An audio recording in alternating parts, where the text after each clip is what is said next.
지금 교회에 저희들이 일곱 족속을 이제 진멸해 나갈 것인데 일곱 족속을 진멸해 나가기 전에 지금 여러분 육체에 제가 그냥 전체적으로 제가 저에게 주신 은사를 따라 이게 느껴지는 게 있는데 전체적으로 무언가 아주 그냥 우리 할례를 행했을 때처럼 막 우리 육체들이 막 아주 그냥 몸살을 앓고 있어서 이게 도대체 왜일까? 저는 이제 야식을 끊고 커피를 끊고 그래서 이제 오는 금단 현상이겠지 하고 이렇게 이해를 하는데 도대체 이들은 왜 그럴까? 이들도 지금 커피를 끊고 있나? 막 커피를 끊은 사람이 지금 뭐 끊었다기보다 거의 끊은 셈 치는 사람이 두 사람이 나왔어요 이제. 목사의 말을 정말 하나님 말씀을 듣는 사람들이에요. 그럼에도 불구하고 커피 드세요. 혈관이 안 좋아질 뿐이라니까. 당뇨가 올 거라고. 그냥 드세요. 드시고 그 몫은 이제 그 통증을 느끼는 몫은 내 몫이겠지 뭐. 그렇잖아요. 남이 겪는 건 아니니까. 그렇게 되어지는데 왜 이렇게 육체적으로 이런 일이 벌어질까? 제가 기도하고 묻다가 지금 이제 어제 저녁서부터 하나님께서 이제 주시는 마음이 있어서 오늘 아침에 드디어 이제 물어봤더니 지금 여러분 체질 개선을 하고 있어요. 여러분 육체에 좋지 않은 것들을 주님이 지금 다 여러분 집이 깨끗해지려면 어떻게 해야 돼요? 뒤집어 엎어야죠 뭐. 아니 매일매일 청소하는 사람들은 그냥 그 청소기 조금만 돌리면 끝날 일인데 이제 오랫동안 이렇게 거짓자에 짓눌려 있던 우리 이 영의 청소를 하려면 어떻게 해야 될까요? 뒤집어 엎어야 됩니다. 뒤집어 엎어서 그 불필요한 것들은 내다 버리고 딱지를 붙이든 뭐 쓰레기통에 담든 버리고 그리고 다시 이제 청소기도 돌리고 물걸레질도 하고 광택도 내고 꼭 그와 같은 일을 우리 영적으로 지금 우리 교회가 한다고요. 전쟁은 누가 하세요?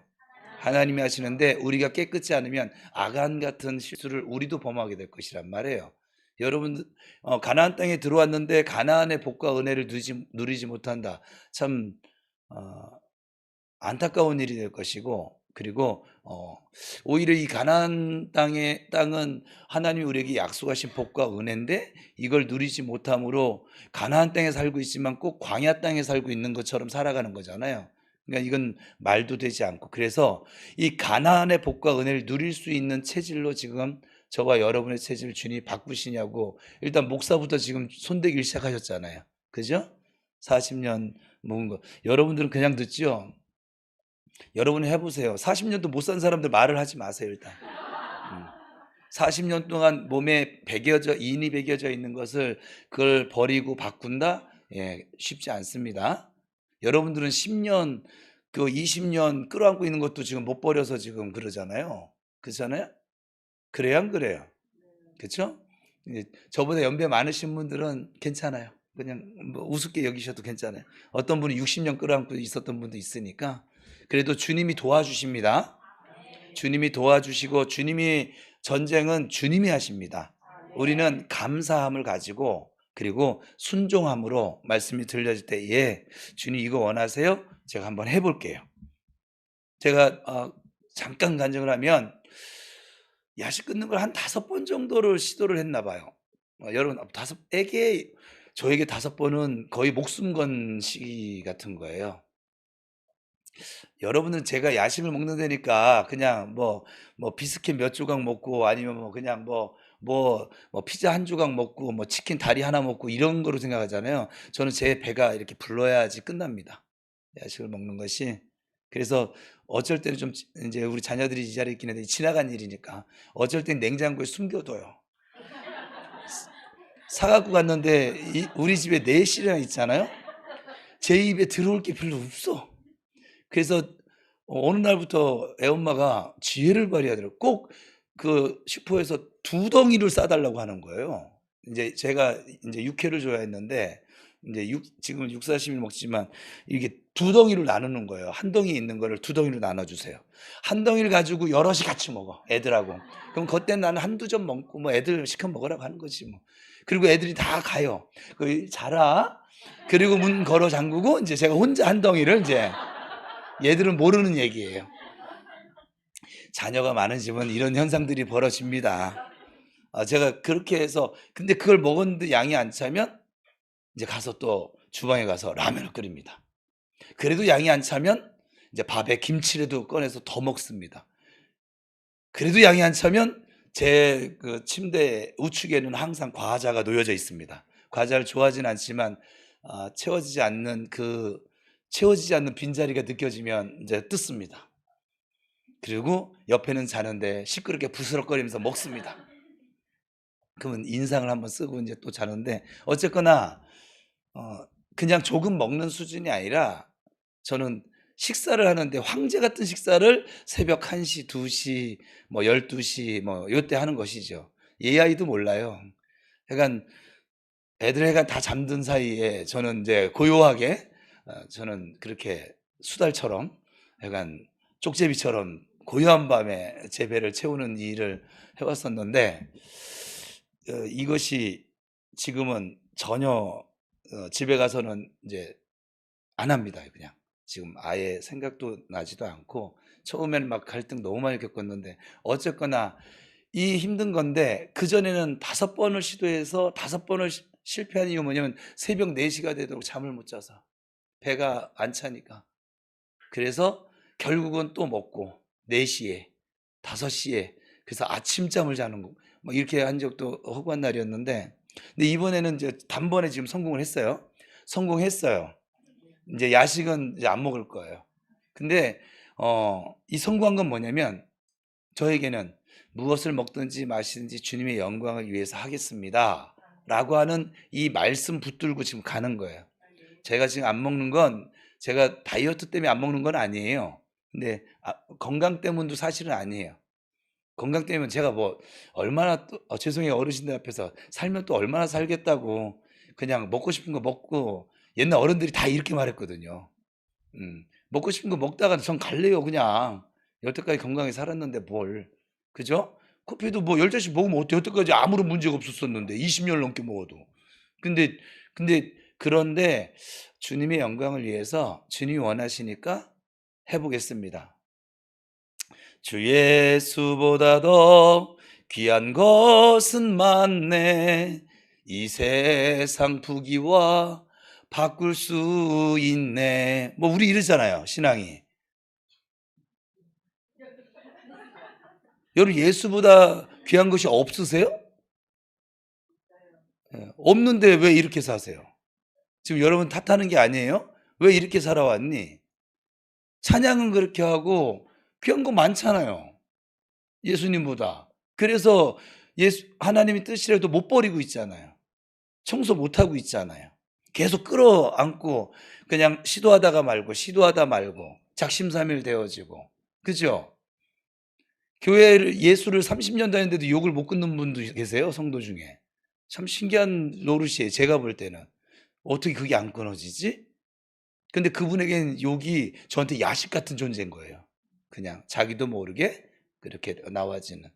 여러분들 다시 한번 얘기하지만 술, 담배 국한시키지 마요. 술, 담배는 핫발이에요.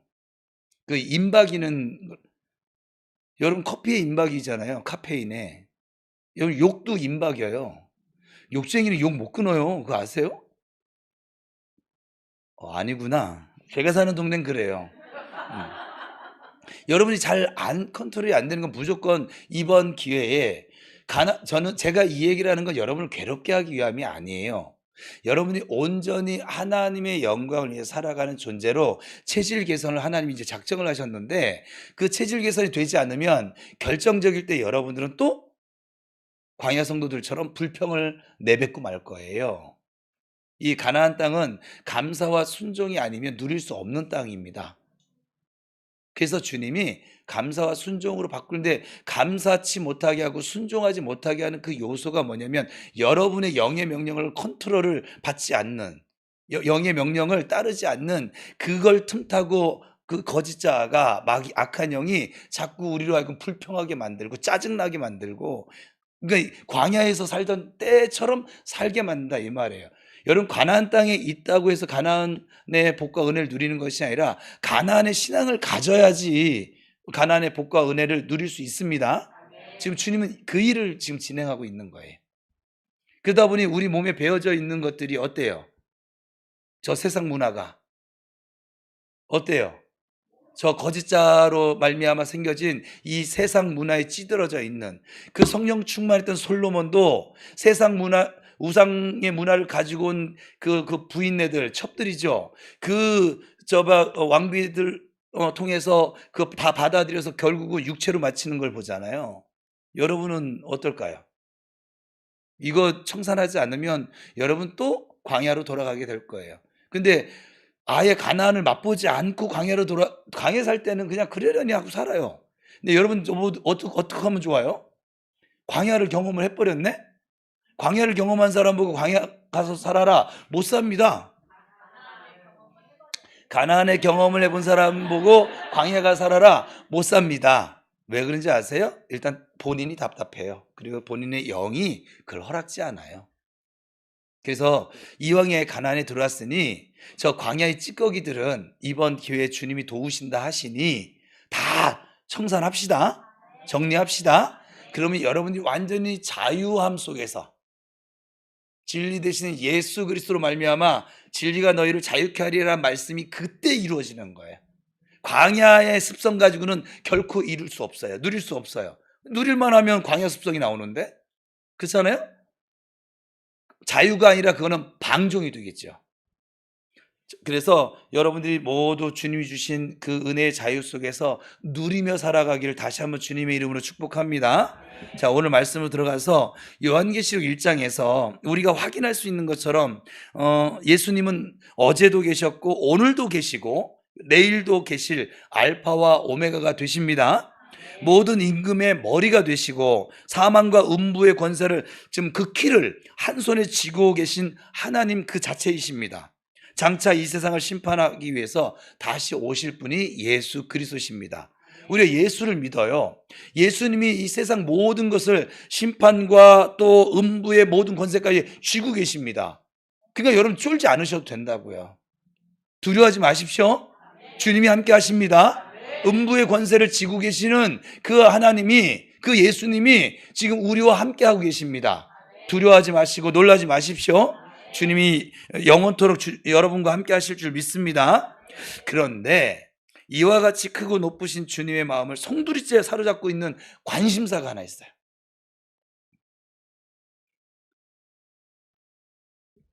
그게 박은서 집사만큼은 아니에요. 본인인 것처럼 본인이에요. 그분이 전심으로 사랑하시고 마지막 이 세대에 희망을 걸고 있는 대상이 하나 있어요. 그건 다름 아닌 교회입니다. 저는 교회가 좋다고 그랬잖아요. 지금 생각하니까 이게 목사 만들려고 그러셨나 봐요. 전 예수 믿자마자 교회가 너무 좋았거든요. 지금도 저는 교회가 좋습니다. 저는 그냥 교회가 시끄럽든 뭐를 하든 교회가 좋습니다. 이 교회를 하나님 제게 주신 선물 중에 가장 큰 게 구원이고요. 두 번째가 최연옥이에요. 이렇게 안 하면 밥을 못 얻어 먹습니다. 은탄 뒤에. 그리고 정말 신앙 안에서 제가 하나님께 받은 귀한 선물이 무엇이냐면 교회입니다. 제가 그래서 부임하는 교회마다 저는 열정을 다할 수밖에 없었어요. 교회가 제게 주신 선물이기 때문에 그냥 얼기설기 다닐 수도 없었고 얼기설기 그냥 뭐 사례비 받고 다니는 교육자 생활 그렇게 할 수가 없었어요. 그냥 선물 그 자체이니까. 생활비를 교회에서 챙겨주는 건 보너스였고 그냥 저는 교회에 몸담고 있는 것 자체가 저에겐 선물이었으니까. 가장 높으신 분이 그분 마음에 늘 두고 생각하고 사랑하고 희망을 거는 대상이 바로 교회라는 말이 됩니다. 교회가 뭘까요? 우리 수요 이거 좀 어떻게 한번 다시 해야 될 것 같아요. 에베소서 강의 시간에 좀 교회론을 살피고 있는데 요한계시록 1장 5절 하반절부터 6절을 한번 볼게요. 5절 하반절 같이 읽어봅시다. 앞에 있는 거 시작. 우리를 사랑하사 그의 피로 우리 죄에서 우리를 해방하시고 6절 그의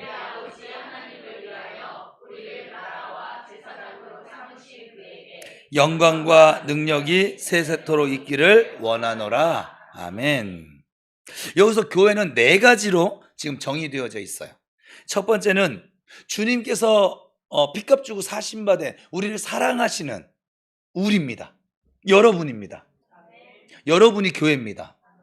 제가 수없이 얘기하지만 이 건물은 예배당이라고 하는 것이고요. 교회라 하면 주님께서 지금 사랑을 베풀고 계신 여러분입니다. 우리입니다. 두 번째, 주님께서 죄에서 구속해 준 우리입니다. 구원받은 우리들입니다. 세 번째는 하나님을 위해서 그의 나라와 백성으로 삼으신 우리입니다. 그러니까 하늘나라 시민권을 얻은 우리들입니다. 네 번째는 하나님을 위해 그의 제사장으로 삼아주신 우리입니다. 저희가 어제 전도팀이 모여서 할 때도 우리는 하나님의 대사예요. 저 외국에 가면 한국 대사관이 있거든요. 대통령에 준하는 권한을 가지고 있어요. 적어도 그 현지에서는. 우리는 밖에 나가면 하나님의 대사예요. 제사장, 거룩한 나라요, 하나님의 소유된 백성이요, 거룩한 제사장으로 우리를 삼아주셨거든요. 그런 제사장으로 삼아주신 우리가 교회입니다. 그러니까 부평 우리 교회라 하면 지금 앉아서 말씀을 듣고 있는 여러분들이 부평 우리 교회인 것이에요. 그죠? 옆 사람하고 당신은 교회입니다.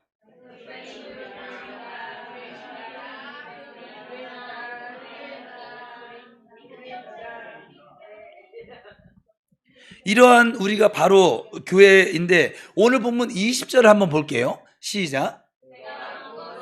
내 오른손에 7별의 비밀과 또 7금. 그러니까 주님께서 이 세상에 마지막으로 알려주시고자 하는 비밀이 있어요. 요한계시록에 대해서는 제가 지금 청년부 때는 잠깐 얘기를 했었는데 지금 다 나눌 수가 없고, 어쨌거나 지금 마지막에 하나님께서 우리에게 성경을 통해서 알려주시고자 하는 비밀이 있는데, 그것은 예수님의 오른손에는 7별의 비밀이 있고, 그리고 예수님이 거닐고 계시는 7금촛대의 비밀이 있어요. 20절 후반부를 보면 주님이 그 비밀이 무엇인지 이렇게 설명을 해주고 계십니다. 같이 읽어볼까요? 시작. 7별은 7교회의 사자요, 7촛대는. 그러니까 비밀은 전부 뭐냐면 7교회에 관한 것이에요. 세상을 심판하기 위해 재림을 준비하시는 예수님의 마음속에는 오로지 교회밖에 없는 거예요. 지금도 주님은 교회를 통해서 역사하시고, 교회를 통해서 일을 하시고, 교회를 통해서 은혜를 베푸시고, 그건 오로지 교회밖에 없어요. 교회를 이처럼 사랑하시기 때문에 주님께서는 혹 교회가 조금 잘못된다 하더라도 실망하지 않으십니다. 요한계시록 2장부터 3장까지 나오는 우리가 잘 아는 소아시아 7교회, 에서보두 사빌라를 보세요. 한두 교회는 그런 대로 좀 괜찮은 교회예요. 나머지 5교회는 아주 어찌 보면 형편없는 교회인 거예요. 평가로 따진다고 치면. 그럼에도 불구하고 주님은 그런 교회들을 놓고도 절망하거나 포기하지를 않으십니다. 도리어 마지막 기대를 걸고 회개하라고 촉구를 하십니다. 회개하고 이기기만 하면 이러이러한 상급을 주마, 그렇게 약속까지 해주십니다. 교회를 그만큼 귀하게 여기시기 때문에 포기하지 않으신다, 이 말이에요. 그래서 여러분, 우리는 모두 다 좋은 교회를 소원하셔야 됩니다. 여러분의 가정이 교회라고 그랬어요, 제가. 그러니까 우리 교회가 작아 보이죠? 지금 한 50명 정도가 주일날 예배 출석하는데, 가정별로 따지면 얼마나 세대를 안 쉬어봤네? 인구수를 잘못 세면 온역당해요. 제가 인구수를 안 세는 이유예요.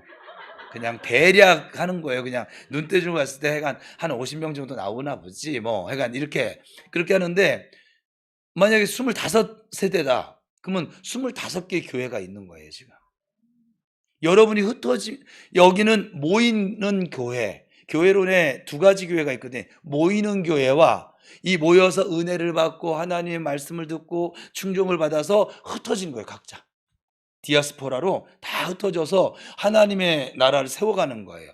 이걸 흩어지는 교회라고 그래요. 신학적인 용어로 모이는 교회와 흩어지는 교회, 이 두 교회가 서로 잘 원활하게 되어지는 교회가 건강한 교회. 맨날 자기들끼리 모이기만 좋아해. 흩어지지를 않아.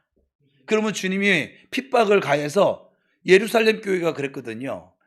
여기가 좋사오니 막 성령 충만, 불러 막 3,000명 5,000명 막 우리 교회만 약간 뚱떼지처럼 그냥 부흥해라 그냥 약간 저 이방인들은 잡것 약간 개돼지만도 못하는 종족들이니까 우리 교회만 은혜를 받자, 우리 교회만 부흥하자 막 이랬거든요.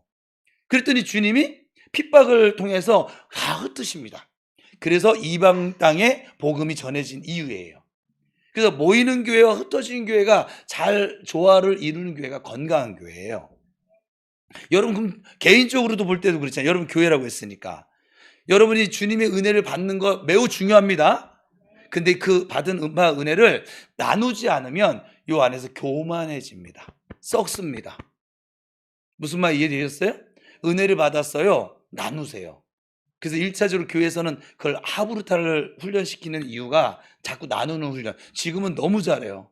지금은 시간이 너무 많이 걸려서 맨 처음에는 그냥 패스 뭐 막 이랬는데 여기 앉아있는 맨날 패스가 뭐 아버지 이름도 아니고 맨날 순서만 오면 패스 막 순서 올까 막 두렵고 막 이러더니 지금은 뭐 하브루타 해보세요. 혼자 30분을 설교를 하고 있으니까 그냥 막. 근데 그것이 밖에 나가서 남편에게 가족들에게 친구 만났을 때 계속 그렇게 나누면 여러분들이 그 제사장 역할을 매우 훌륭하게 감당하는 것이 되겠지요. 그는 모이는 교회와 흩어지는 교회를 개인적으로도 또 우리 교회적으로도 여러분 가정교회적으로도 잘 이렇게 조화를 이룰 수 있기를 주님의 이름으로 축복합니다.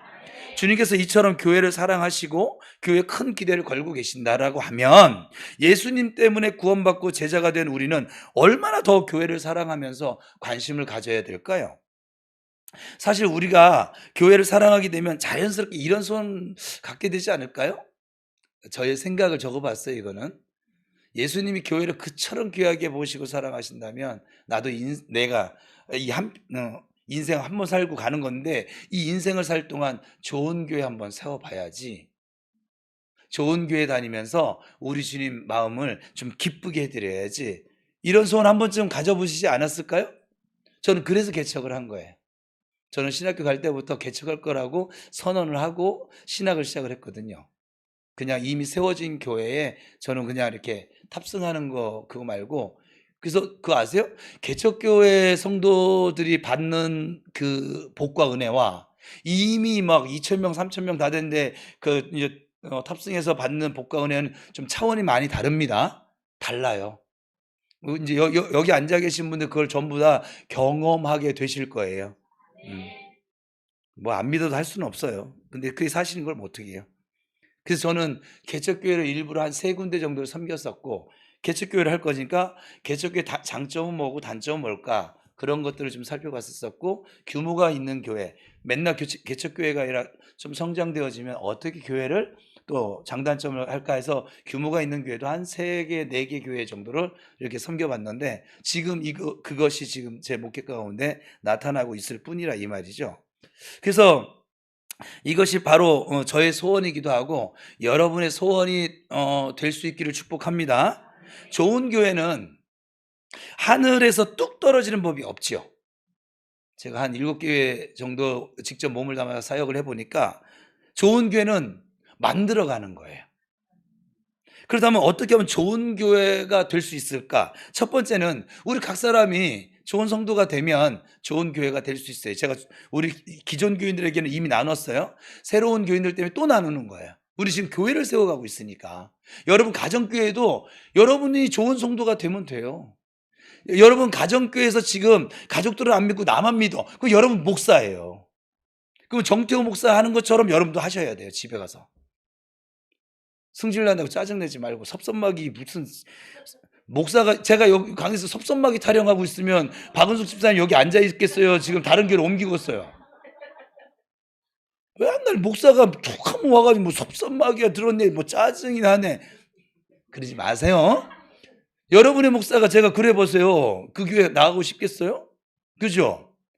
속을 세게 하다. 두 다리를 뻗고 예배를 드려도 아유 뭐 와가지고 뭐 뭘 해도 그냥 사랑해요 막 계속 이렇게 막 이렇게. 그래서 좋은 성도가 되면 좋은 교회가 될 수 있습니다. 좋은 교회는 어려운 게 아니에요. 여러분 한 사람 한 사람이 좋은 성도가 되잖아요. 여기는 자연스럽게 좋은 교회가 이미 되어져 있습니다. 여기 여러분 한 사람이 불평하고 막 하고 있잖아요. 여기는 불평하는 교회가 돼 있을 거예요. 여러분 기도를 안 하고 있잖아요. 기도를 안 하는 교회가 되고 있을 것이고, 기도하고 있잖아요. 기도하는 교회가 되어져 있을 것이고. 아, 그래요? 안 그래요? 여러분이 교회라고 했잖아요.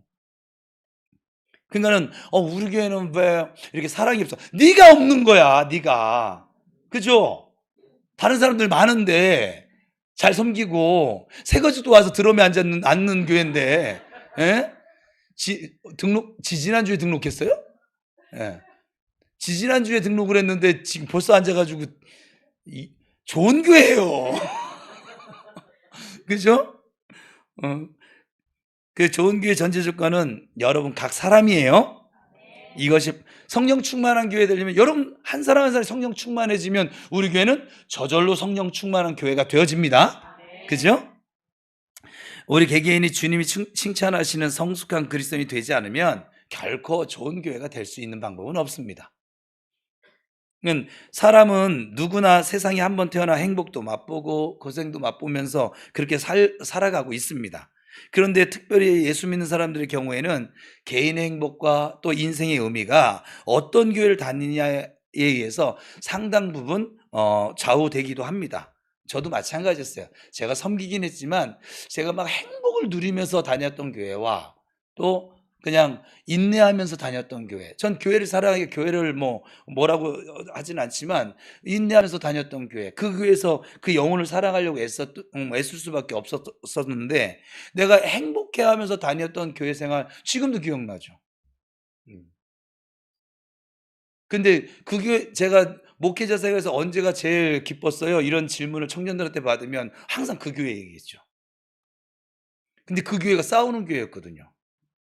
장로님들이 참 드시셔가지고 죄송해요. 이제 권사님 얘기들은 그만할래요. 이제 거기 해가 막 환갑 넘으신 권사님들 그룹이 권사님들이 좀 많으셨었는데 60년 된 교회다 보니까 권사님들이 많으셨어요. 이렇게 다 쌈딱인지 모르겠어요. 그냥 주일날마다 싸워요. 근데 제 기억에 가장 행복했던 교회예요. 왜냐면 청년들하고 말로 형용할 수 없는 막 여러 가지 어마어마한 일들을 막 다 해내고, 그리고 막 제가 막 날라다녔거든요. 정말 여러분 제가 날라다니는 모습을 못 봤죠. 정말 날라다녔습니다. 그래서 제일 좋은 교회로 저에게는, 교회 모습은 맨날 싸우고 목사 쫓아내고 막 이랬는데 그 환경 속에서도 청년들이 한 90명까지, 제가 부임해서 한 18명 모였나? 근데 한 90명까지 모여서 청년부 단독 예배를 만드는 걸 장로님들 앞에 가서, 물론 그 싸우는 장로님들 허락을 안 해주세요. 교회를 위한 일은 허락을 안 해주세요. 자신들 위한 일만 허락을 하지 여러분 그러지 마시라고. 근데 어쨌거나 항상 그 교회 얘기인데 지금 어느 교회 얘기할까요? 부평구리 얘기해요. 여기는 교회 이름만 들어도 제가 웃음이 나요. 막 신기한 교회거든요. 박은숙 집사님이 지금 여기 앉아 있잖아. 그게 기적 같은 교회예요. 그죠? 왜 그러냐면 오해하지 마세요. 저분하고 저하고 친구라 이렇게 얘기해도 시험이 안 들어요. 다른 분한테 얘기하면 시험이 드는데, 그래서 어쨌거나 그렇게 후회 없는 교회를 통해서 상당 부분 좌우되는데, 교회를 다니면서 정말 내가 은혜를 받았느냐, 교회를 통해서 정말 내 삶의 의미를, 새로운 피조물로서의 의미를 발견했느냐, 교회를 통해서 정말 내가 뒤돌아보아도 후회가 없는 삶을 살았다고 우리가 고백할 수 있을까? 이런 것들이 중요하겠죠. 우리가 기왕에 다닐 바에야 좋은 교회 다녀야 하지 않을까요? 살았다고 하는 이름은 있지만 죽은 송장이나 다름없었던 사대교회나 자만에 빠져서 첫사랑을 다 식어버린 에베소나 라오디게아 교회 같은 그런 교회 우리가 굳이 몸담을 이유는 없잖아요. 그죠? 기왕이면 빌라델비아 교회 같이, 서머나 교회처럼 주님이 칭찬하시는 좋은 교회를 다녀야 되지 않을까요? 우리는 이 교회를 그래서 우리 믿음의 후배들에게도 우리를 위해서라도 좋은 교회를 만들기 위해서 헌신과 노력을 아끼지 말아야 될 줄로 믿습니다. 좀 만들어 주세요. 저도 좋은 교회 다니고 싶어요. 목사가 설교 잘한다고 좋은 교회 되는 거 아니에요? 교회인 각 사람들이 좋은 성도가 되면 좋은 교회가 되는 거예요. 꼭 기억하세요. 그래서 우리 교회는 제가 교회를 개척할 때 주님께 처음으로 드렸던 그 많은 기도 제목 중에 이 기도를 드렸었거든요. 주님, 부평 우리 교회는 싸우지 않는 교회가, 제가 몸담았던 모든 교회들이 하도 싸워서 제가 질려가지고 도대체 왜 교회에 와서 저렇게 싸울까? 교회 와서 싸우고 돌아가면 6일 동안 얼마나 힘들까? 6일 동안 힘들게 살다가 돌아와가지고 교회에서 또 싸우고 또 싸우고 좀 불쌍했었거든요. 그 싸우는 분들이. 그래서 주님, 부평 우리 교회는 싸우지 않는 교회가 되게 해주세요. 좀 부족해도. 그랬더니 안 싸우더라고요. 이제 유일하게 한번 싸운 이력이 하나 생겨졌는데, 싸운 것도 아니긴 하죠. 뭐 그냥 해프닝이긴 한데, 그러니까 그래서 이 지도자만 꼭 중요한 것이 아니라 여러분 각 개인이 좋은 성도가 되는 것이 첫 번째요. 두 번째는 그럼에도 불구하고 지도자가 중요하죠. 그죠?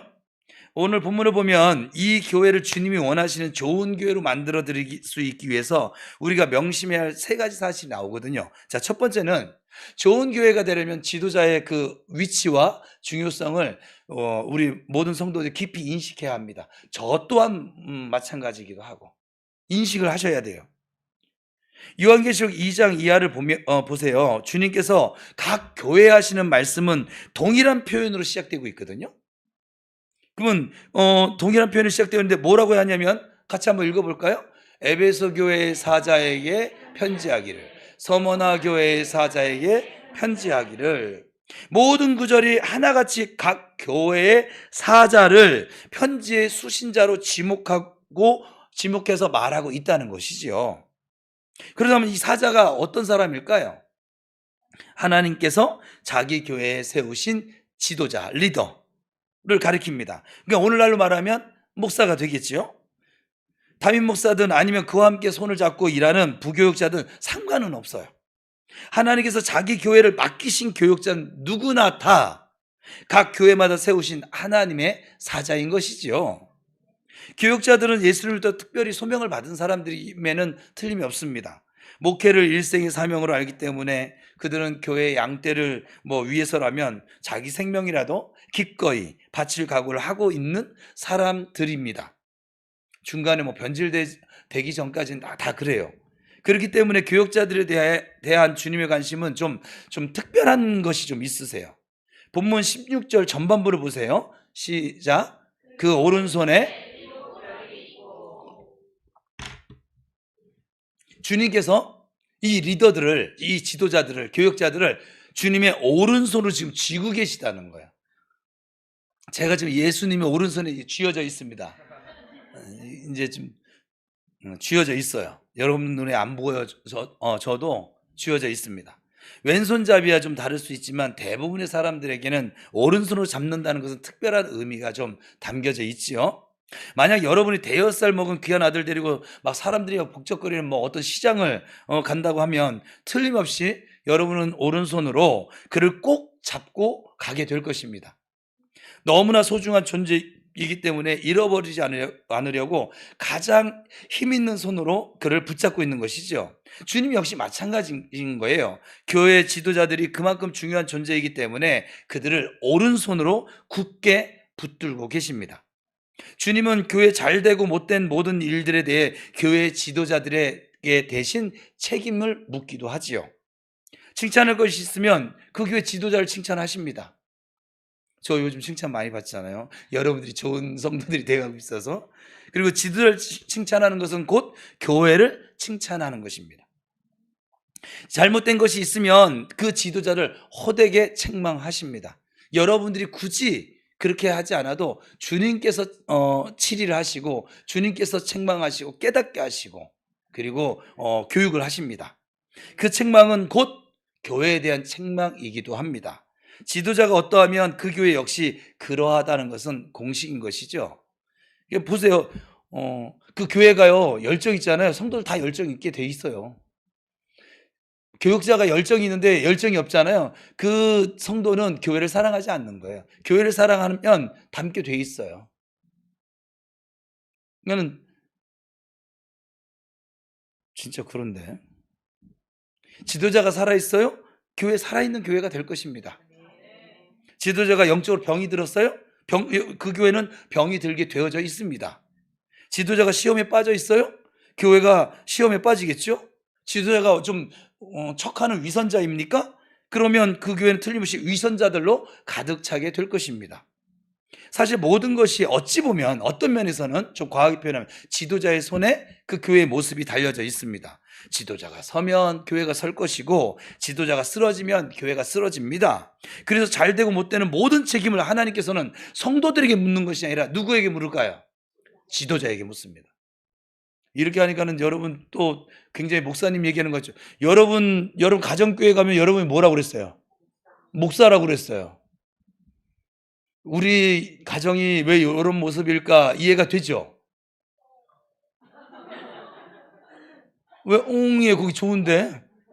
좋은 성도 둘이서 이렇게 리더와 백성 사이에 지금 잘 살고 있는데 왜 옹 하세요? 그래서 여러분이 좋은 리더가 되셔야 돼요. 이 모이는 교회에서 훈련받은 것을 여기서 나 구원받았네, 너 구원받았네, 오늘 은혜 너무 많이 받았어, 좋아라 하고 집에 가서는 아유 저놈 인간, 그냥 어디 밖에 나가서 밥이나 먹고 들어오지 어디 맨날 밥 먹을 때부터 집에 쳐들어와가지고서 저렇게 밥만 먹을까 이러지 말고요. 교회에서 배운 대로, 교회에서 경험한 대로, 교회에서 지금 교회 목사를 통해서 여러분 느끼고 있는 게 있잖아요. 없군요. 죄송해요. 우리 지금 교회 생활하면서 여러분 느끼고 있는 것을 여러분 가정교회에 가서 좀 해보세요. 여러분 보니까는 정 목사는 화날 일도 없고 그리고 속 썩이는 성도도 없을 것 같고 막 그러죠. 막 마냥 편하고 좋을 것 같죠. 그렇게 보이세요? 네, 그래요. 저는 세상에서 제일 행복한 목사라고 저 생각하고 지금 살고 있어요. 여러분이 뭐라고 시비 걸어도 제가 시비가 안 걸리는 이유예요. 내가 행복한 걸? 행복하지 않아서 시비 걸어봤자 난 내가 행복해서 예 알았어요. 예. 무시는 안 해요. 기분이 뭐가 안 좋은 게 있네비지요 하고 그냥 가는 거예요. 남편이 집에 돌아가서 아니 부인이 저 이렇게 시비 걸거든. 오늘 밖에 나가서 일하다가 뭐 안 좋은 일이 있었나 보다. 좀 이해해 주세요 그냥. 내가 행복한데 뭐. 응? 내 행복을 당신 저 짜증 섞인 그 말투에 내가 뺏기지 않을 거야. 난 지킬 거야. 내가 이게 지금 너무 좋은데 내가 이걸 왜 뺏겨? 좀 이런 좀 거룩한 싸움을 좀 하세요. 저 인간이 나 무시하네? 씨. 언제는 뭐 또 애가 뭐 내가 제일 예쁘대더니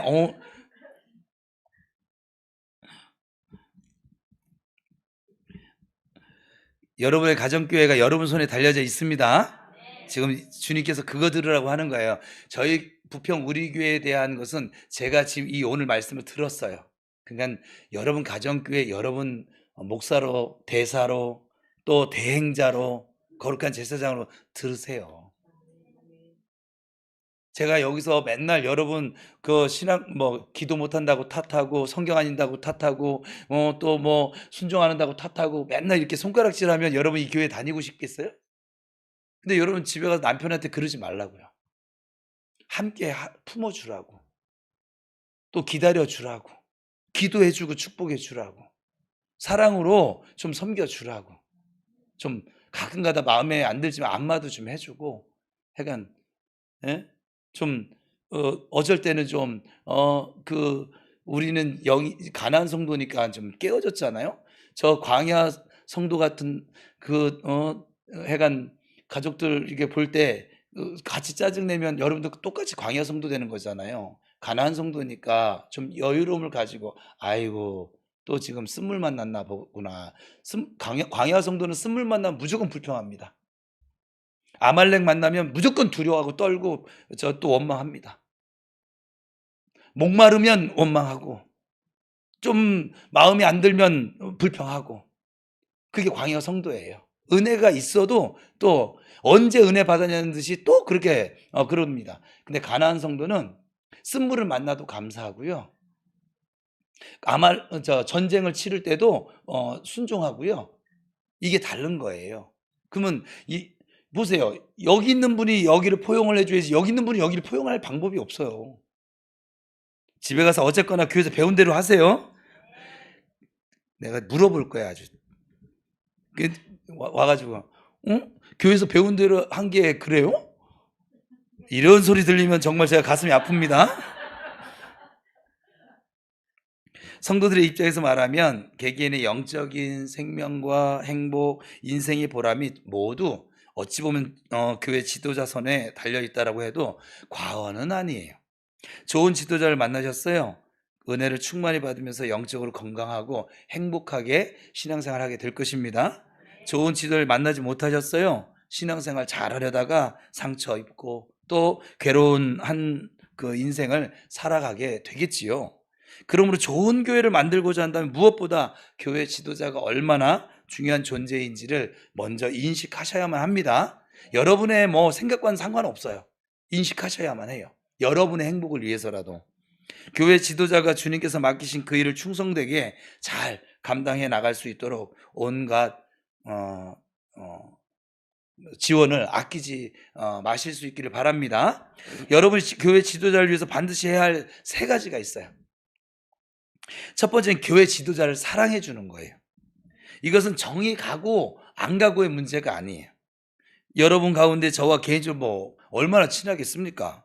교회 지도자니까 설교도 듣는 것이고 지나가다가 만나면 인사도 하는 것이지, 솔직히 말해서 저와 여러분은 인간적으로 그렇게 그 전에 가깝지를 못했었잖아요. 가까운 사람들도 있었지만, 그래서 별로 친하지도 않은 목사가 그렇게 대단하냐고 생각할 수도 있습니다. 그러나 여러분의 영적인 생명과 행복이 지도자에게 달려있다는 이 사실을 기억하시며 신앙생활 하시길 바랍니다. 목사를 보면 마음에 들 때도 있죠. 나라고 맨날 마음에 안 들까? 예. 근데 마음에 들고 좋을 때도 있지만 어떨 땐 마음에 안 들고 또 미울 때도 분명히 있을 수 있어요. 사람이니까 그럴 수 있습니다. 저라고 여러분 맨날 마음에 들겠습니까? 네, 들어요. 설교를 듣고 참 설교를 듣고 눈물을 흘리면서 감동을 받을 수도 있지만 오늘 왜 저런 설교를 하시지? 하면서 기분 나쁘게 생각할 수도 있겠지요. 고생해서 교회 왔는데 오늘 아주 그냥 목사님 설교를 아주 죽을 쓰시는구만. 아주 그냥 응? 이왕이 죽 쓸 거면 박지민 목사님 해줬던 그 콩나물죽 맛있기라도 한데 오늘 맛도 없고 간도 안 맞고 막 이렇게 불평을 할 수도 있습니다. 전 다 인정을 해요. 목사가 좋을 때도 있고 나쁠 때도 있는 건 사실이죠. 그러나 좋고 나쁘게 너무 연연하지 마십시오. 교회 지도자는 여러분의 생명과 행복 또 인생의 의미를 좌우할 수 있는 너무나 여러분에게 현재 중요한 존재이기 때문에 그렇습니다. 이제 끄셔도 될 것 같아요. 추워하시는 게. 그러므로 여러분이 지도자를 사랑하셔야 합니다. 여러분 가정에서도 마찬가지예요. 부모가 항상 자녀들 눈에 좋을 때만 있을 것 같아요, 여러분? 안 그래요. 그렇다고 싫을 때 있다고 집 나가버리고 막 이러면 되겠습니까? 아니잖아요. 좋을 때도 있고 나쁠 때도 있다는 것도 인정하세요. 그러니까 부모님이 좋은 부모가 되기를 바라는 것처럼 여러분의 목사가 좋은 목사가 될 수 있기 위해서 관심을 가지고 사랑해 주시기를 바랍니다. 지도자를 사랑하지 않고 여러분 마음을 닫아버리잖아요. 제가 아무리 천사의 말을 하고 하나님이 주신 그 음성을 들려줘도 여러분 귀에 들어오지 않습니다. 들려지지 않습니다. 여러분의 영혼은 그래서 순식간에 언제 그랬냐는지 병들어 버릴 것입니다. 그리고 감당할 수 없는 시험에 결국은 빠져서 아주 그냥 신앙을 놓쳐버리는. 제가 전도를 나가다 보면 그거 아세요? 교회다에 상처받은 사람, 성도에게 상처받은 사람은 교회를 떠나지는 않아요. 떠나더라도 다른 교회 가서라도 신앙생활을 합니다. 근데 목사에게 상처받은 사람은 다른 교회 가서 은혜 받기 어렵습니다. 왜냐하면 그 교회 목사도 그 사람 생각에는 그런 나쁜 목사로 바라보는 편견이 생겼기 때문에 그래요. 그래서 목사에게 상처받은 사람은 신앙생활을 잘 할 방법은 사실은 없어요. 그 상처가 치료되기 전까지는. 저한테 목사님한테 상처를 받아서 교회를 옮기는 걸 상담하신 분들이 여태까지 제가 목회하면 참 우리 교회 말고 다른 교회. 우리 교회는 저한테 와서 상담을 안 하더라고. 상담을 하면 제가 꼭 이런 말을 해요. 떠날 때 떠나더라도 그 교회 지금 집사님이 목사님과의 관계를 주님 안에서 기도가 됐든 뭐 밥을 먹든 아니면 고해성사를 했든 아니면 가서 따지든 그 목사님과 풀고 다른 교회로 가세요. 그래야 다른 교회에 정착을 할 수 있어요. 이게 안 풀어지잖아요. 그러면 다음 교회에서 이걸 풀어줄 수 있는 능력이 있는 뭐 목사를 만나든지 교회를 만나야 되는데 그렇지 않잖아요. 계속 상처의 연속이에요. 왜냐하면 이미 색안경이 끼어져 있거든요. 목사님이 좋은 걸 얘기도 말만 저렇게 할 거야. 분명히 내려오면 뭐 별반 다르겠어. 막 이러면서 이게 계속 색안경 끼고 이제 보게 되기 때문에 은혜가 될 수가 없어요. 무슨 말 이해되세요? 지금 우리 교회 오신 분들 중에는 목사에 대해 상처받은 사람들도 있으세요. 근데 저는 그래서 그분들에게 뭐 특별하게 뭘 특별대우지 그렇지 않아요. 주님께 또 제가 물으면 그냥 정 목사 하던 대로 해. 그렇죠. 하던 대로 합니다. 여러분들이 볼 때 제가 뭐 위 다르고 아래 다르고 뭐 속 다르고 겉 다르고 막 그렇게 보이세요? 그냥 늘 그렇잖아요. 제가 봐도 그래요. 왜냐하면 사람 사는 것이 겉 다르고 속 다르고 위 다르고 아래 다르면 처음엔 좋을 수 있을런지 모르겠지만 세월이 좀 지나가면 다 들통나요. 표시 나요. 그래서 저는 이제 목사 그룹에서는 그런 훈련을 받지 못한 목사님 그냥 부흥사하는 게 좋겠어요. 부흥사는 삶을 보여줄 필요는 없거든요. 메시지만 전하면 되거든요. 근데 이 담임 목사는 어때요? 삶을 보여줘야 돼요. 삶으로 설교하는 거거든요. 제가 지금 말로 설교하는 거 같죠? 삶으로 설교하는 목회를 하고 있는 거예요. 그래서 여러분들 한 걸음 뛸 때 저 두 걸음 뛰어서 섬기고 그냥 여러분들만 섬기라고 하지 않잖아요. 제가 섬기고 있잖아요. 오늘 봉사센터 갔더니 그래요. 그 봉사센터 센터장님이 참 그 기부 물건 이게 들어오면 좀 두었다가 그 주방장님은 두었다가 좀 다음 주나 그다음에 필요할 때 그 나눠서 또 어르신들에게 이렇게 나눠주면 좋겠는데 이 센터장님은 들어오면 냉장고에 뭐가 있는 꼬라지를 못 보시는 거예요. 그래가지고 다 줘. 근데 이제 우리 교회 이제 오늘도 왔다 가셨거든요. 오늘 왔다 가서 또 이제 뻥튀기 남은 거 다 주고 막 이러고 했는데 저기 목사님도 똑같네. 그러고 있더라고요. 그냥 사모님이 고생이 많겠다. 막 이러면서 막 그러고 있어요. 그냥 다 퍼주니까 그냥 저는 주는 게 좋은 걸 못 하겠어요. 받는 것보다 주는 게 편한 걸. 그리고 줄 때 굉장히 행복해지고 줄 때 하나님 기뻐하시는 것도 저는 알고 있고 그래서 그렇게 하는 거예요. 그러니까 여러분들도 자꾸 가지려고 하지 마. 우리 교회를 한 3년 이상 다녔는데 계속 이기적으로 가지려고 한다. 이거는 교회를 사랑하지 않고 목사를 사랑하지 않는다는 증거가 됩니다. 목사를 사랑하는 사람은 담겠죠. 목사님 보니까 맨날 저렇게 주더구만. 그리고 자기도 뭐가 생기면은 물론 나 먹을 건 먹어야겠죠. 우리 교인들 보세요. 마스크 안 가져가시면 오늘 또 가져가세요. 막 박스로 가져가면 내가 또 가져올게요 그냥. 그럴 때는 필요한 만큼 가져가세요. 가져가고 나머지 전도로 쓰잖아요. 저는 우리 교인들에게 나눠주는 걸 우선적으로 하는데 어쨌거나 그래서 여러분 목사와의 관계를 어떻게든지 좋게 가지셔야 돼요. 또 교회를 다니고 있는 동안도 여러분 목사에 대해서 마음에 거리낌이 좀 생겨지잖아요. 여러분 설교 안 들어온다. 한번 실험해 보세요. 이 땅 내일 예배에서부터 저하고 거리를 두고 설교를 들어보세요. 하나도 안 들을걸요? 그리고 뭔 설교 이렇게 길게 요즘 짧아졌으니까 그것도 안 되지. 뭔 결단 찬양을 저렇게 길게 한대야. 막 하여간 다 마음에 안 들 거야 이제. 목사 하나 마음에 안 들었는데 교회 전체가 마음에 안 드는 거야. 참 신기한 노릇이에요 이게. 그래서 여러분 지도자를 사랑할 수 있어야만 합니다. 누구를 위해서? 첫 번째는 주님을 위해서, 왜냐하면 그 지도자를 누가 세웠는데요? 하나님이 세우셨거든요. 지도자를 미워한다는 것은 하나님을 미워한다는 얘기가 돼요. 예수 믿는 여러분들 미워하면 예수님이 너희를 미워하는 것이 아니라 나를 미워하는 것이라 말씀했는데, 하나님이 특별하게 선택해서 세운 지도자를 미워하면은 그거는 하나님을, 그래서 모세를 원망하는 백성에게 뭐라고 했어요? 모세를 원망하는 것이 아니라 나에게 원망하는 것이라고 말씀하시잖아요. 그래서 여러분, 하나님을 위해서 여러분의 지도자를 사랑할 수 있어야만 합니다. 두 번째는 여러분 자신을 위해서 지도자를 사랑할 수 있어야 합니다. 꼭 우리 교회가 아니어도 여러분들이 지금 하나님 리더로 만나게 하신 모든 분들을 사랑할 수 있어야 합니다. 두 번째는 지도자를 위해서 기도해 주셔야 합니다. 그래서 여러분은 목사나 교육자를 위해서 얼마나 기도하고 계실까요? 주여, 정 목사님, 박 목사님, 장 목사님, 오늘도 사역 잘하게 해주세요. 유순명 선교사님, 또 이번 주 내일 오거든요. 오늘 오시네? 오셨나 본데? 이건 또 들으면 유 목사, 유 선교사님, 주님 능력을 주시고 사역 잘하게 해주세요. 아멘하고 5초짜리 기도하고 있지는 않으실까요? 그거라도 해주시면 감사합니다.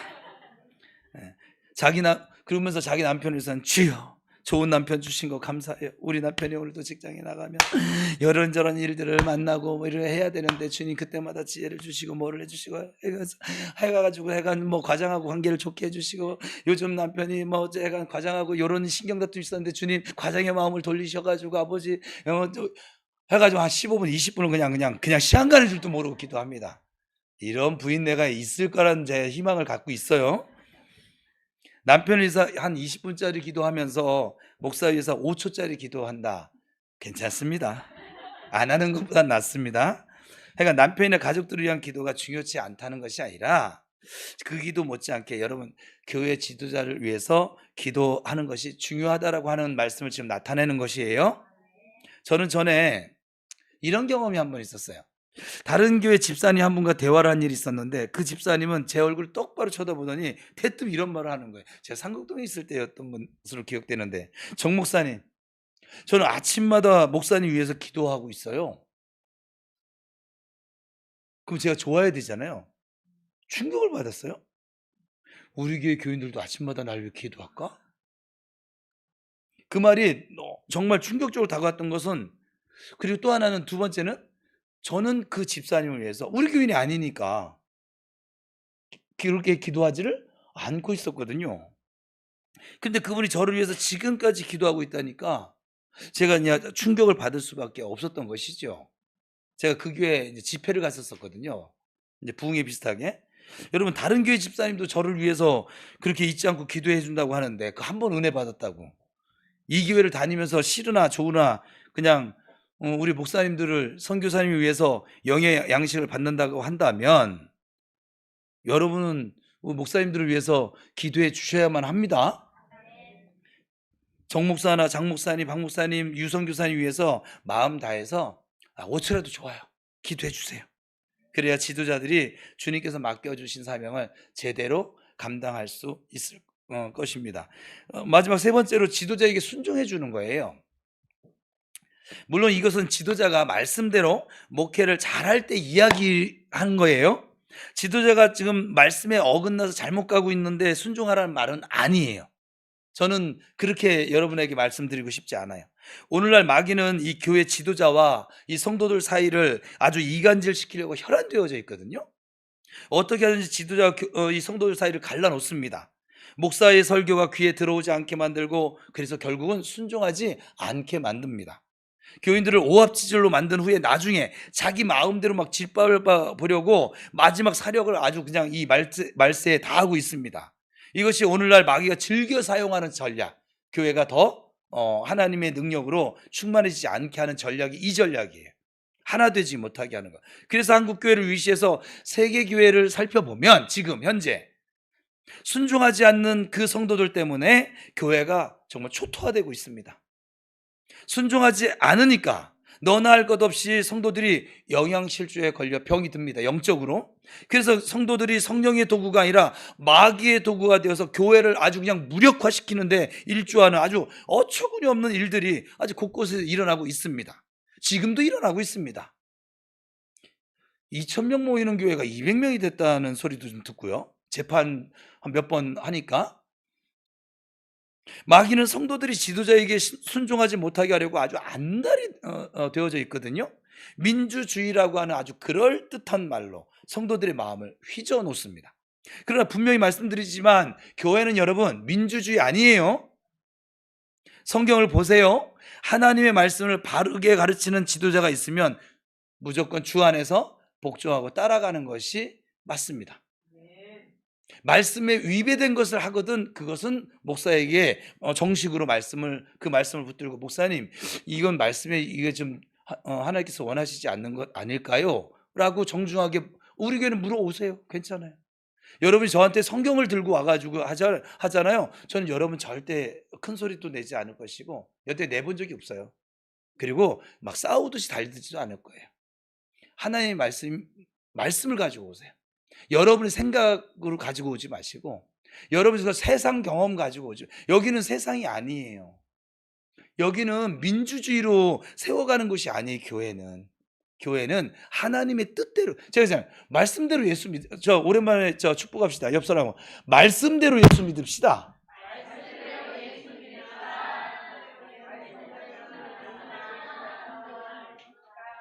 보세요. 말씀대로 예수 믿어야 말씀의 복을 누리게 되지 않겠습니까? 내 생각대로 예수를 믿으면 내 생각대로밖에 이루어지지 않을 거 아니겠어요? 그렇죠? 말씀대로 그래서 우리 교회 제가 선포합니다. 말씀을 가지고 저한테 뭐를 이렇게 얘기하면 말씀 가지고 오면 여러분 고민 안 해도 돼요. 하나님 말씀이 그렇대. 그러면 제가 그 말씀이 바르게 해석한 것인지는 살펴볼 것이고 그 말씀이 지금 교회 어떤 것을 바꾼다고 치면 우리 교회에서 목사님 이거는 좀 말씀에 좀 위배되는 것 같은데 이거는 좀 안 하는 것이 좀 더 좋지 않을까요? 오세요. 말씀을 가지고. 제가 성경 읽다 보니 지금 하나님 이걸 더 원하시는 것 같아요. 근데 보통은 여태까지 그런 분이 한두 분 정도 있었던 것 같은데 지금 35년 동안에 말씀 가지고 안 오세요. 자기 승질 가지고 오지. 내 마음에 지금 들지 않거든 지금. 그래 내가 다른 사람도 당신 마음에 들어 하지 않아. 그러니까 교회는 내 마음에 들게 만드는 것이 교회가 아니에요. 하나님 마음에 들어야 됩니다. 여러분 성격을 맞춰주는 것이 교회가 아니라 하나님 그 뜻을 맞춰가는 것이 교회입니다. 여러분 그런 교회를 만들어 가셔야 돼요. 이런 교회를 만들어 가면 마귀가요 틈을 못 타요. 왜? 하나님의 뜻이 딱 말씀에 검이 있으니까. 그죠? 그래요? 안 그래요? 그렇죠? 그래서 여러분 말씀대로 지금 가고 있으면 순종하는 것이 맞습니다. 제가 부교육자 때 한 번 순종하지 않았는데 첫 사역지에서 하나님 2달을 고생시켜서 그때 하나님 앞에 주 안에서 교회에서는 무조건 순종해요. 시집살이를 해도 순종을 하고 저는 말씀에 맞든지 안 맞든지 그냥 리더에 순종해 왔어요. 그냥 부교육자 생활을 12년 정도 했는데 그냥 순종해 왔어요. 그랬더니 성질이 다 죽더라고. 그냥 이래도 참아야 되고 저래도 참아야 되고 시집살이 하다 보니까 성질이 죽더라고. 그러니까는 교회에서도 보면 자기 성실 쌩쌩하게 살아있는 분들이 문제를 일으키는 거거든요. 다듬어지지가 않아서 훈련이 되지 않아서. 좋은 교회 만듭시다. 지금 좋은 교회 만들자고 하는 거예요. 지금 좋은 교회 만들어야지 저도 여러분들도 행복하지 않겠습니까? 하나님의 자녀에게 있어서 순종만큼 중요한 것이 없습니다. 여러분 어떠세요? 주일날 나와서 하나님 말씀을 듣고 그대로 순종하고 계세요? 들은 말씀 전부 잊어버린 채 말씀과 전혀 상관없는 삶을 살고 있지는 않으세요? 여러분 무엇 때문에 현재 이 자리에 나오셨을까요? 이 토요일 황금 같은 시간에 듣기 위해서입니까? 아니면 살기 위해서입니까? 저는 왜 예배에 목숨을 걸었냐면 제가 살려고요. 살기 위해서 저는 말씀을 듣습니다. 저는 제가 살기 위해서 말씀을 읽습니다. 저는 제가 살기 위해서 말씀에 순종하는 씨름을 자꾸 해보려고 하는 거예요.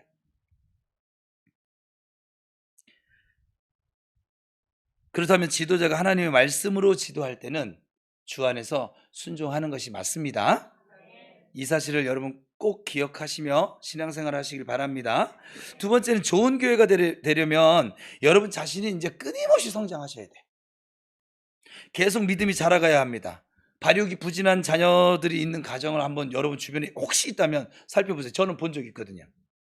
그 부모의 눈에 눈물이 마르지 않습니다. 안타까움이 마르지 않습니다. 그 부모나 가족이 얼마나 고통을 겪고 있는지 알 수가 없습니다. 발육이 멈춰버린 교인들만 가득한 교회 역시 마찬가지겠지요. 목사를 비롯해서 모든 성도들이 상처를 입고 고통을 겪게 되어져 있습니다. 그러면 좋은 교회가 되려면 이 목사부터 시작을 해서 어린아이까지 모든 성도들이 영적으로 끊임없이 자라가야만 합니다. 성경에 보면 우리가 자라가야 할 최고봉은 어디예요? 예수님의 충만한 데까지 이르는 것입니다. 다시 말하면 우리가 예수처럼 되어지는 것입니다. 우리의 믿음과 삶, 인격 전부가 예수님을 닮아가는 것이지요. 물론 육신의 몸을 입고 이 땅에 사는 한 우리가 이 봉우리를 완전히 정복한다 불가능할 수도 있습니다. 그러나 우리가 예수님처럼 되는 것은 평생을 씨름해도 안 될 수도 있어요.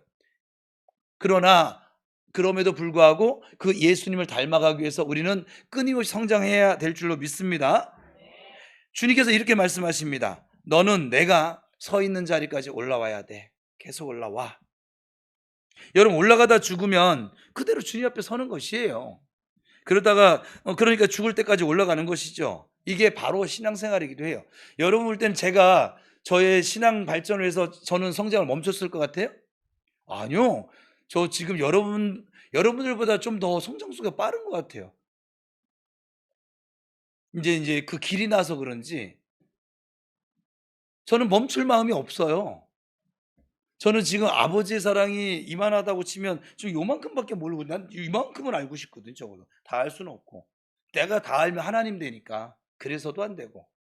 근데 그래도 지금 올해 들어서 하나님의 사랑이 얼마나 풍성한지 우리 제자훈련 시간에 잠깐 표현하기도 했는데 말로 형용할 수 없을 만큼 하나님 사랑이 큽니다. 그래서 저와 여러분이 여기 있는 것이고요. 여러분 계속 자라가시길 바랍니다. 성장이 멈춰버리면 병들고 말 것입니다.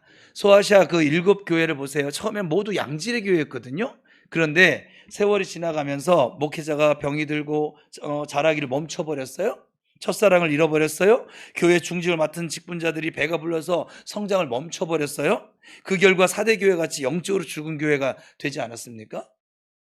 버가모 교회와 두아디라 교회처럼 돈을 사랑하고 자기 쾌락을 추구하는데, 자기 도파민 생성시키는 일에 추구하는데 정신을 쏟는 성도들만 모이는 세속화된 교회가 되고 말지 않았습니까?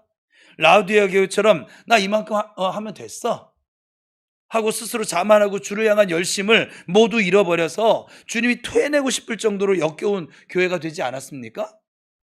모두 성장을 멈춰버렸기 때문에 그런 현상들이 나타난 것이거든요. 배가 불러서 더 이상 기도도 하지 않고 일도 하지 않고 영적인 싸움도 하지 않으니까 자동적으로 성장이 멈춰버리게 되어지는 것이지요. 성장이 멈춰버린 성도들이 모이는 교회는 결코 좋은 교회가 될 방법은 없습니다. 여러분은 어떠세요?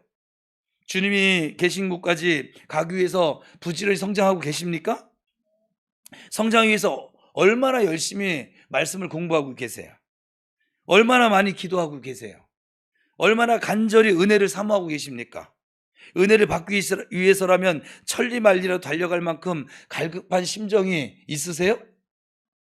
전 토요기도에 나오신 분들은 주일 예배로는 최고인데 토요기도에 나오신 분들은 지금 제가 드린 질문에 다 해당이 되어져서 그래서 지금 질문을 드린 거예요.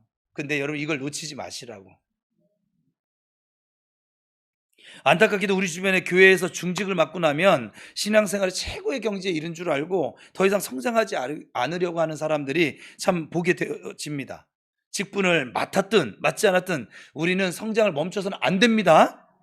성장을 멈추는 순간 우리는 영적으로 병들게 되어져 있습니다. 예수님처럼 되는 그 경지까지 우리 모두 끊임없이 자라가야 될 줄로 믿습니다. 사실 교회가 좋아지려면 안 믿는 사람들이 자꾸 들어와서 대 6살 먹은 아이가 재롱을 피우는 것처럼 재롱을 피우는 교인들이 자꾸 많아져야 돼요, 사실은. 그리고 영적으로 성장을 해서 무엇을 시켜도 안심하고 시킬 수 있고 그 인격과 삶을 보면 자랑을 하고 싶기도 하고 쳐다볼 때마다 은혜가 되는 그런 사람들 역시 자꾸 많아져야만 합니다. 그럴 때 좋은 교회. 그래서 저는 건강한 교회는 뭐냐면 어른과 아이 비율이 좀 비스무리하게 세 가족이 들어와야 돼요. 그래야 기존 교인들이 썩지 않고 또 그들 섬기면서 그들도 발전하게 되어져 있거든요. 어떤 분들은 이것도 저것도 아니면서 그냥 아이처럼 개구쟁이 짓만 합니다. 물론 교회 안에 이런 분들이 없을 수는 없지만 교인들이 대부분 다 어린아이 네피우스다. 좋은 교회 될 수는 없겠지요. 질이 좀 떨어지는 교회가 되겠지요. 세 번째, 좋은 교회가 되려면 열심히 일하셔야 합니다. 잊지 마셔야 돼요. 먼저는 가정이나 사회에서 여러분이 맡은 일에 충성을 다하세요. 교회 일만 하라는 게 아니에요. 저는 여러분에게 주어진 일들이 있잖아요. 최선을 다하십시오. 직장을 갔어요. 땡땡이 치지 마세요. 예수 믿는 사람이 자꾸 땡땡이 치니까는 욕먹는 거잖아요. 일하는 시간에 열심히 일하세요.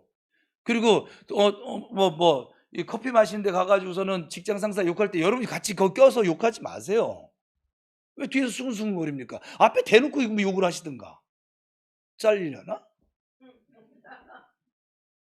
그러지 마세요. 이 사람들이 같이 욕할 땐 좋아라 하지만 흩어지면 나중에 나 교회 기도하러 가야 돼. 아이고 참. 자기들과 별반 다를 게 없거든요. 똑같이 불평하거든요. 최선을 다하십시오. 충성을 다하십시오. 여러분 직장은 여러분의 선교터예요. 여러분의 가정은 목회지고요. 저도 밖에 나가서 제 맘대로 살 것 같아요? 안 그래요.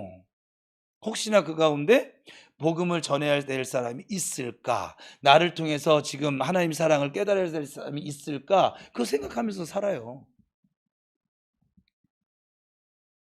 열심히 일하십시오. 여러분의 직업은 곧 하나님의 일입니다. 주 안에서. 여러분의 가정생활은 하나님께서 주신 주 안에서의 소명입니다. 이 소명을 등한히 여기면서 주의 일한다고 계속 떠들고 다니면 주님 욕먹입니다. 주님 영광 가리웁니다.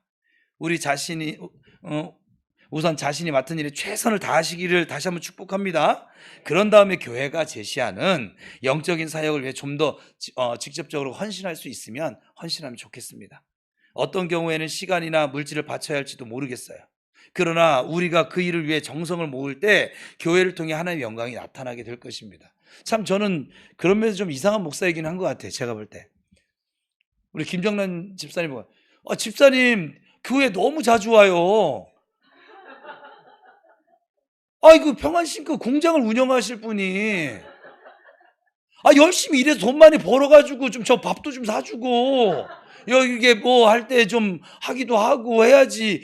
아니 맨날 교회 와서 있으면 그러면 소는 누가 키우고 공장은 누가 운영합니까? 그래 안 그래요? 주님이 거기를 뭐 복되게 해주시려도 뭐 붙어 있어야 말이지. 퇴근하고 오는 거야 내가 말리겠습니까? 그래서 제가 그랬더니 이제 전도 때 안 오더라고.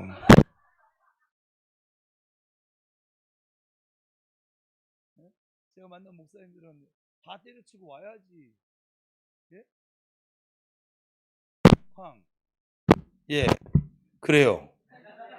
간혹 보면 자기 직업이 주의 일이라는 것을 핑계 삼아서 교회 안에서 필요한 일들에 대해서 눈을 돌려버린 사람들도 또 있어요. 그래서는 또 안 되죠. 이 두 가지 모두 좀 지혜롭게 잘 하실 수 있기를 바랍니다. 가정이나 직장에서 자기가 맡은 일에 최선을 다하는 동시에 또 교회가 힘쓰는 영적인 사역에도 하나님의 선한 사업에도 좀 할 수만 있으면 적극적으로 동참하는 것이 옳습니다. 이와 같이 교회 안에서나 세상에서 열심히 뛰는 사람들이 많이 모일 때 그 교회는 좋은 교회가 될 수 있습니다. 여러분 가정일 팽개치고 막 교회 와서 주야장치 있는 거 그거 하나님 원하지 않으세요. 같이 함께 아셨죠? 꼭 그렇게 하시기 바랍니다. 저는 교회가 저에겐 가정이고요. 가정이 교회예요. 저에게는 평생 이건 저의 수건 사명이에요. 소명이에요. 그래서 저는 여기서 살 수밖에 없지요. 그렇죠? 여러분이 꼭 저같이 안 하셔도 우리 교회는 또 정죄하지도 않잖아요. 어떤 교회는 뭐 안수 집사가 되어 새벽 기도도 안 나오고 맨날 뭐 권사가 돼가지고 이것도 아니요. 권사라서 그 일을 하는 것이 아니라 하나님을 사랑하기 때문에 그 일을 하셔야 된다고. 하나님을 안수집사라서 그 일을 해야 되는 것이 아니라 하나님을 사랑함으로 그 일을 할 수 있으면 좋다고요. 그럴 때 우리가 시험에 들지 않겠지요. 좋은 교회, 그러면 좋은 교회가 되어진 거 얘기했어요. 좋은 교회가 되어지면 어떤 축복이 따를까요? 우리가 이 교회를 좋은 교회로 만들면 그 모든 축복이 우리 자신에게로 돌아옵니다. 주님은 7교회에게 이와 같은 상급을 약속해 주셨어요. 한번 읽어볼까요? 시작.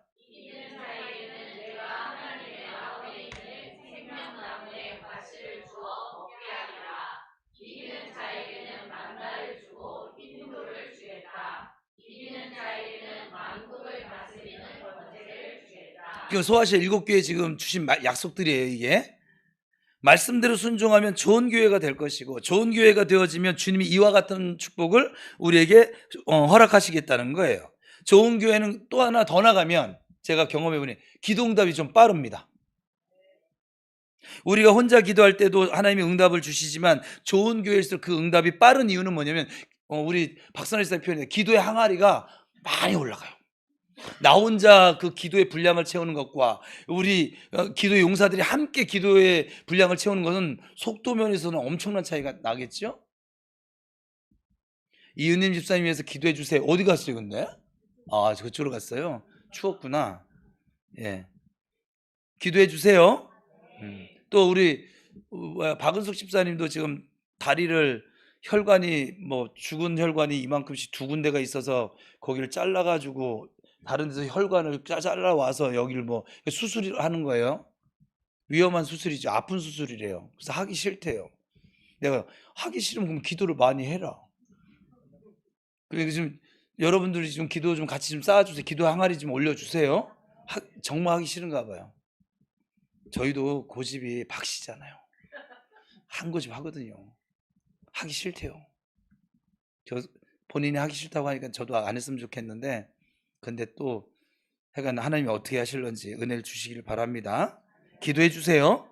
그래서 좋은 교회일수록 은혜가 넘치기 때문에 그 은혜를 통해서 자신 스스로가 절대적으로 행복해집니다. 심령이 은혜로 윤택해지면 신경질이 사라집니다. 인간관계가 이전보다 부드러워집니다. 그리고 부부 사이도 이전보다는 원만해집니다. 막 교회에서 불러 오늘 뭐 했어요? 기억도 안 나네. 막 이렇게 하고서 막 뒤집어지겠다 이렇게 해놓고서는 집에 가서는 저놈 화상 저거 언제 죽어? 하나님은 뭐 하시나 안 드려. 이렇게 한다면 그건 가짜예요. 그 은혜 가짜라고요. 자기 감정이. 은혜 받으면 부드러워집니다. 성령께서 우리를 거칠게 만들지 않으세요. 우리를 좋은 옥토로 만들어 가시고, 그래서 부부 사이도 원만해집니다. 그러나 은혜가 메마르면 어떻게 해요? 자기도 모르게 자꾸 짜증이 나집니다. 신경질을 냅니다. 가족들이, 남편이, 주변의 친구들이 이것저것 사줘가면서 잘해주는데도 불구하고 감사할 줄을 모릅니다. 철저하게 이기주의자가 되어서 인간관계가 아주 사나워집니다. 피차 상처를 주고받습니다. 이런 상황에서 아무리 세상적으로 누리는 것이 많다 해도 그는 결코 행복하지를 못합니다. 그래서 좋은 교회를 만드는 것은 우리 자신을 위해서라도, 하나님 위해서도 그렇지만 너무나도 중요한 일입니다. 형제 한 분이 그 교회 목사님께 쓴 편지를 한번 소개해 볼게요. 그 편지를 읽으면서 제가 참 많은 은혜를 받았는데, 그는 예수 믿은 지 이제 4년 됐대요. 그런데 그는 편지에서 이렇게 고백합니다. 목사님, 저는 성격적으로 많이 변했습니다. 가정적으로도 사회적으로도 많은 변화가 일어났습니다. 저 자신도 놀랄 정도로 변화가 일어났습니다. 이제는 모든 것을 아름답고 좋게 보려고 합니다. 그리고 자동차만 타면 아름다운 찬송이 흘러나옵니다. 자동차 안에 테이프를 들으면 차가 막혀도 다른 차가 끼어들어도 신경질이 하나도 안 납니다. 커다란 변화죠. 여러분 보기에 별거 아닌 것 같아요? 커다란 변화입니다. 여러분이 운전하면서 욕만 좀 줄여도 이것만 사라져도 커다란 변화입니다. 우리가 은혜 받으면 무엇보다 우리 자신이 행복해지는 것이에요. 우리가 행복하면 우리 옆에 있는 사람들도 함께 행복해지는 것이고, 그러나 반대로 우리의 심령의 은혜가 메말라져 버리면 우리는 피차 서로 공격하면서 상처를 주게 되어져 있습니다. 그러다 보면 서로가 불행하게 되어지고 말겠지요. 우리가 다른 사람을 구원해서 교회로 데리고 나오는 것보다 더 우선시 되어져야 하는 것은 부평 우리 교회를 좋은 교회로 만들어가는 거예요. 좋은 교회를 만들어 놓고 다른 사람을 데려와야 그 사람도 행복해질 것이고 우리도 주 안에서 행복합니다. 만약 교회 영적 수준이 엉망인데 사람만 자꾸 늘어나잖아요. 그러면 질적으로 떨어지는 교회가 될 수밖에 없는 것이지요. 여러분, 이제 우리가 제자훈련을 지금 진행하면서 가나안 정복전쟁이 시작되어졌습니다. 칠족속을 향해서 서파를 외치고 나갈 것이고, 우리 모두 좋은 교회를 이루자는 꿈을 가지고 높고 크신 예수님의 소원을 이루어 가시기를 축복합니다. 지금 주님께서 서두에 뭐라고 했어요? 체질 개선을 하고 있다고 그랬어요. 체질 개선은 그냥 주어지지 않습니다. 주님께서 나를 지금 더 좋은 것, 온전한 것으로 주기 위해서 지금 나를 이렇게 이끌어가고 계시구나. 내 모든 쓰레기 같은 그 기질들, 그 습관들, 이 모든 것들을 이기게 하셔. 이전에 나 이거 결심했는데 작심 3일밖에 안 됐어. 나 못 해냈어. 이 생각도 거짓자예요. 버리세요. 그때는 주님을 앞세우지 않았잖아요. 여러분, 주님을 앞세우세요. 무엇을 하든지, 무슨 일을 하든지, 무엇을 먹든지 마시든지 주님의 영광을, 하나님의 영광을 위해서 하실 수 있기를 바랍니다. 우리가 좋은 교회를 만들면 저와 여러분 모두 행복해집니다. 앞으로 들어오는 새 가족들도 행복해질 것입니다. 여러분의 가정도 행복해져 갈 것입니다. 여러분, 그러기 위해서 우리 자신이 먼저 좋은 성도가 되어야 할 줄로 믿습니다. 교회 지도자를 사랑하고 위에서 기도하고 순종하셔야만 합니다. 끊임없이 성장하기를 힘쓰시기를 바랍니다. 그럴 때 이 교회가 좋은 교회가 될 것입니다. 만유 중에 높이 계신 주님께서 우리 부평 우리 교회를 통해서 영원토록 다스리시고 주인 되시고 성령의 역사하심으로 영광을 받으시고 나타내시기를 주님의 이름으로 간절히 축원합니다. 기도하겠습니다.